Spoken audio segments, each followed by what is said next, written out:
بسم اللہ الرحمن الرحیم. ناظرین السلام علیکم ورحمۃ اللہ. ناظرین صفحہ نمبر 34 ویلاگ نمبر 3 کی چھٹی قسط اور ذکر چل رہا ہے حضرت عباس بن عبد المطلب رضی اللہ عنہ کا. ناظرین یہ شہدائے بدر اور شہدائے احد پر لکھی گئی کتاب ہے جس کا صفحہ نمبر 34 ہم آپ کے سامنے رکھ رہے ہیں. نحمده ونصلي على رسوله الكريم. بسم اللہ الرحمن الرحیم. جس کھیت سے دہقاں کو میسر نہیں روزی اس کھیت کے ہر خوشہ گندم کو جلا دو. یقین محکم عمل پہم محبت فاتح عالم جہاد زندگانی میں ہیں یہ مردوں کی شمشیریں. ناظرین ویلاگ نمبر 3 ہے اور اس کی چھٹی قسط ہے اور ذکر چل رہا ہے حضرت عباس بن عبد المطلب کا. حضرت صلی اللہ علیہ وسلم حضرت عباس کی محبت اور خوبیوں کی وجہ سے ان کی بڑی قدر اور عزت کرتے تھے. اگر کوئی انہیں ناراض کرتا تو غصے ہو جاتے. اس طرح فرماتے عباس رسول خدا کا چچا ہے اور چچا باپ کا قائم مقام ہے. کبھی یوں فرماتے یہ عباس رسول خدا کے چچا ہیں. یہ قریش میں سب سے زیادہ فیاض ہیں اور اپنے رشتہ داروں کا خیال رکھتے ہیں. ایک بار حضرت عباس کو متوجہ کر کے فرمایا قسم ہے اس ذات کی جس کے ہاتھ میں میری جان ہے جو شخص خدا اور رسول کے لیے تم لوگوں سے محبت نہ کرے گا اس کے دل میں ایمان کا نور نہ ہوگا. چچا باپ کا قائم مقام ہے. حضور کی وفات پر تعزیت کے لیے لوگ آپ ہی کے پاس آئے تھے.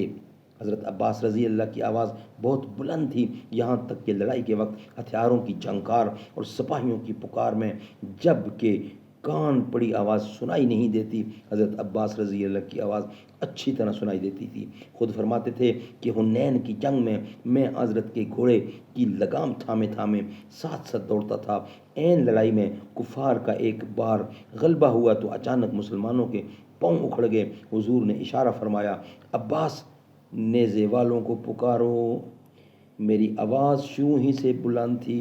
میں نے اینا اصحاب الثمرۃ اینا اصحاب الثمرہ یعنی اے نیزے والو کہاں ہو کا نعرہ مارا تو سب کے سب یکدم پلٹ پڑے اور مسلمانوں کا بگڑا ہوا کام بن گیا. بعض روایتوں میں حضرت عباس کا ایک سادہ سا واقعہ پایا جاتا ہے. اللہ کی رضا ڈھونڈنے والوں کے لیے اس سادہ واقعہ میں بھی بڑی نصیحت ہے. یہ واقعہ یوں ہے.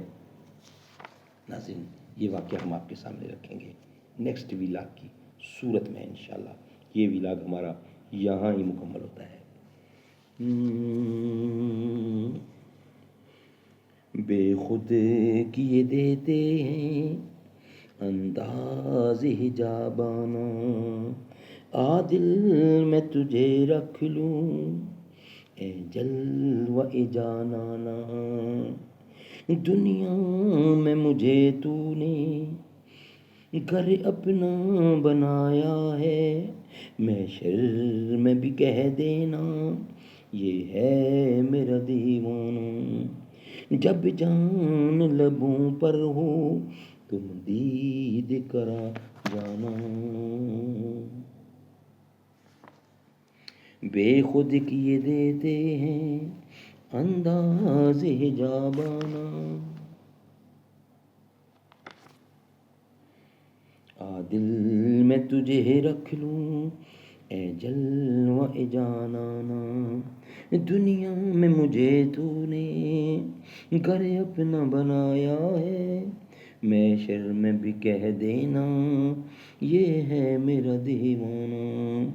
اتنا تو کرم کرنا اے نرگس مستانہ جب جان لبوں پر ہو تم دید کرا جانا.